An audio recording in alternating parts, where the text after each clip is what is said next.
प्यार, एक अनसुलझा जुर्म और 26 साल का इंतजार। ये कहानी किसी को भी हैरान कर देगी। कहते हैं क्राइम सीन कभी झूठ नहीं बोलता, और जापान के एक पति ने इस बात को सच कर दिखाया। सोचिए, पूरे 26 साल तक एक पति ने उस घर को बिल्कुल वैसा ही रखा जहां उसकी पत्नी की हत्या हुई थी, और इसके लिए उसने किराए पर 1 करोड़ से ज्यादा खर्च किए, बस इसलिए ताकि कोई सबूत से छेड़छाड़ ना हो।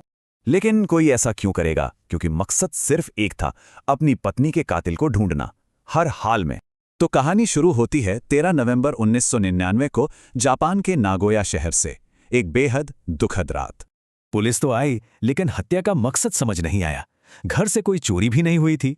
सुराग के नाम पर बस कातिल का ब्लड ग्रुप मिला, टाइप बी, पर इससे केस सुलझने वाला नहीं था। जल्दी पुलिस की जांच ठंडी पड़ गई, लेकिन सातोरू ने उम्मीद का दरवाजा बंद नहीं किया। उसे विश्वास था कि एक दिन टेक्नोलॉजी वो सुराग ढूंढ लेगी जो पुलिस को नहीं मिले थे। साल बीतते गए, दशक गुजर गए। सातोरू का छोटा बेटा भी अब जवान हो चुका था। लगभग 1 लाख पुलिस अधिकारी इस केस से जुड़े, लेकिन नतीजा 0। अब उम्मीद लगभग खत्म हो चुकी थी। और फिर अचानक 30 अक्टूबर 2025 को एक 69 साल की महिला पुलिस स्टेशन पहुंची। उसने कहा, मैं ही कातिल हूं। एक ऐसा कबूलनामा जिसने 26 साल पुराने केस को फिर से खोल दिया। पर यहां एक बड़ी मुश्किल थी। जापान में सिर्फ कबूलनामे से सजा नहीं होते, सबूत भी चाहिए। अब 26 साल पुराने जुर्म के लिए सबूत कहां से मिलते? केस लगभग नामुमकिन लग रहा था। तभी एक ऑफिसर को सातोरू के उस अपार्टमेंट की याद आई। बस सातोरू का 26 साल का इंतजार खत्म होने वाला था, और सातोरू का विश्वास जीत गया। फोरेंसिक टीम को खून के सैंपल से कातिल का डीएनए मिल गया, एक परफेक्ट मैच।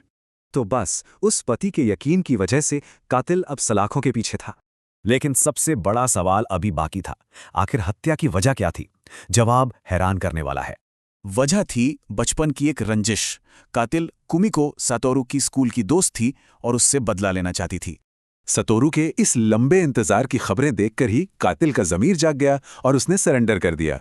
केस सुलझते ही सातोरू ने आखिरकार वो अपार्टमेंट खाली कर दिया। उसका मिशन पूरा हो गया था। ये कहानी साबित करती है कि एक क्राइम सीन वाकई अपने अंदर कई राज छुपाए रखता है, और ये हमें ये भी सोचने पर मजबूर करती है कि प्यार और लगन की ताकत आखिर क्या कुछ नहीं कर सकती।